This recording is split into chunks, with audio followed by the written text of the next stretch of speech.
Ladies and gentlemen, my name is TotalBiscuit. Let's have a gander at Elder Scrolls Legends. This is from PAX East 2016. I'm using B-reel footage that was recorded on the Twitch broadcast. So unfortunately I had to mute the audio because it's all commentary, which is not exactly helpful. But the beta for this game should be opening relatively soon, so hopefully I'll be able to do some more of my own coverage on this. But in the meantime, I'd like to talk about it because I feel this game's actually been maligned by quite a lot of people who don't fully understand how it actually works. It's also been described as a failed attempt at a Hearthstone killer before it even comes out. I don't find the term killer to be useful in discussion of video games because, let's be honest, anything that purports to be a killer of another game in the genre usually isn't, and I think really it's an overly aggressive term that serves no practical purpose. And would seem to imply that in order for a game to be successful in a genre, you have to eliminate all of the competition in that genre, which is absolutely not true at all, otherwise we'd only have one game per genre period, which is not the case. Also, this game isn't Hearthstone. In fact, it's quite different from Hearthstone. More different than most of the other games that are trying to compete with it. So I'd like to talk a little bit about the different mechanics that are on display here in Elder Scrolls Legends and what differentiates it from existing card games. First things first, what you're probably noticing here is that those blue lines down the middle of the parchment-like playmat. These are what are called lanes. Now, you can play a card in either the left or the right lane, and which creatures you can attack and defend against, as well as what spells you are affected by, is related to which lane you're in. So, in the case of this attack right here, this 2/2 creature is able to attack my hero in the left lane. I don't have anything guarding the right lane to stop it, so there is no way I can do anything about it. But simultaneously, I also cannot attack that creature that's in the left lane with my card that is placed in the right lane.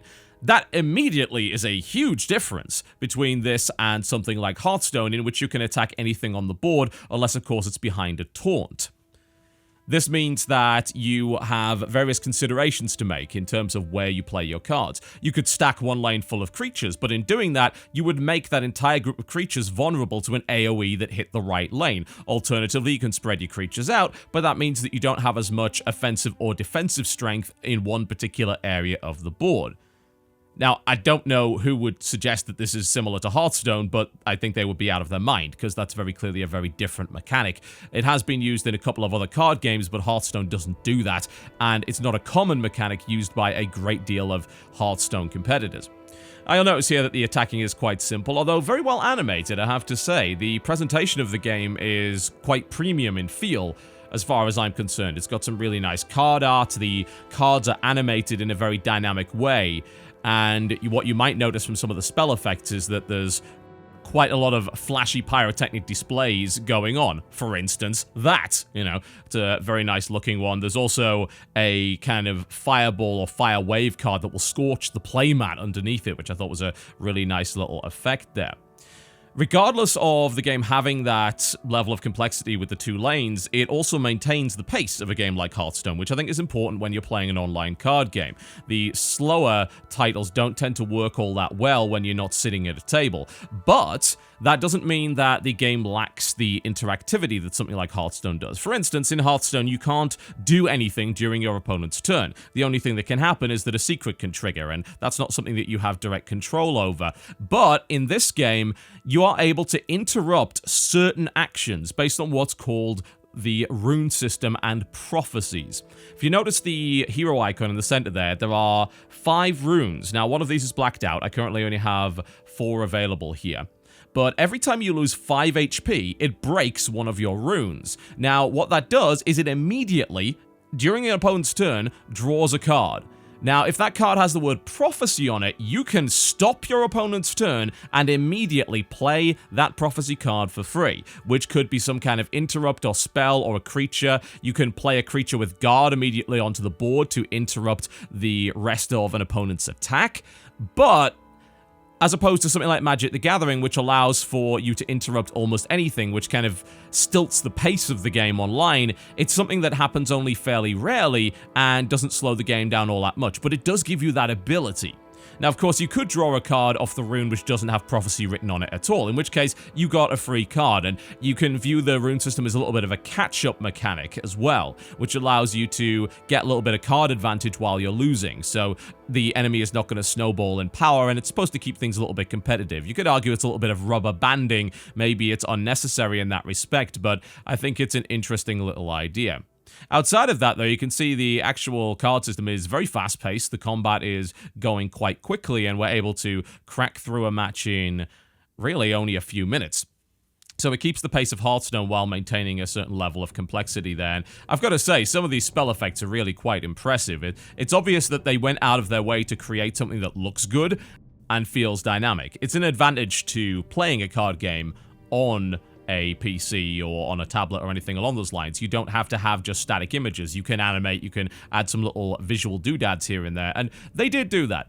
Maybe the parchment in the background is not the best look, you know, there is a certain degree of brown going on, there's no doubt about that, but if you look at all of the other effects, I think it's completely unfair to suggest that this is just a boring-looking brown game. It's clearly not.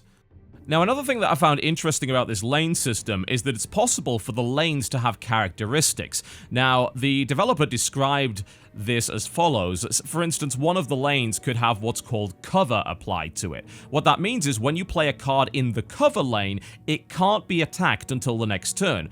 That means you can protect the minion, and it won't die immediately as soon as you've played it, but simultaneously, only one of those lanes has that mechanic. So that might be a very contentious lane to play in. Maybe you want to play in the riskier lane instead, because you don't want to deal with the fact that you can't attack your opponent's minions.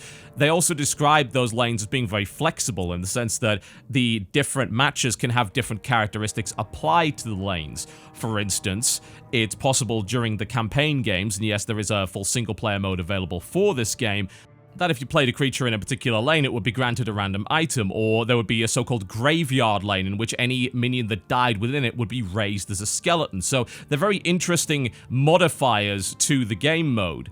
I've been pushing for this sort of thing in Hearthstone for a while, and obviously Tavern Brawl is basically that. The ability to modify the experience with some wacky mutators. But it's good that they've considered that as a feature, because that's going to vary up the campaign games to make sure you're not playing the same mode over and over again. And I'd be very interested in playing against opponents with those sort of modifiers enabled. I think it would make deck building very interesting, it would vary up the strategy, and it would also mean that you could have some really fun, more casual modes to play. Now, it wasn't demonstrated in this B-reel footage, which is unfortunate, but when I played the demo on the show floor, I was able to play a class that started with a 3-use consumable item. Now, this was a mana flask of some description, and what it did was it allowed you to gain 1 bonus mana for a turn by consuming a charge of this item. Now, that increased the pace of the game quite nicely because it meant that it was a little more difficult to end up with a hand of cards you couldn't play. So you were not necessarily blocked from playing something on any given turn. You could burn one of the charges of the consumable in order to gain that bonus mana, which would allow you to stay on curve, accelerate your play, and get something on the board even when you otherwise wouldn't have been able to do so. So it kept the game feeling more interactive and also just a little bit more fair. You know, it helps balance out the random nature of card draw in a game like this. And as a result, I think that that's another nice little addition that other games don't necessarily have, although you could equivocate it to the class-based abilities, the hero powers of the classes in Hearthstone, because this game does have classes which affect the way that the heroes perform.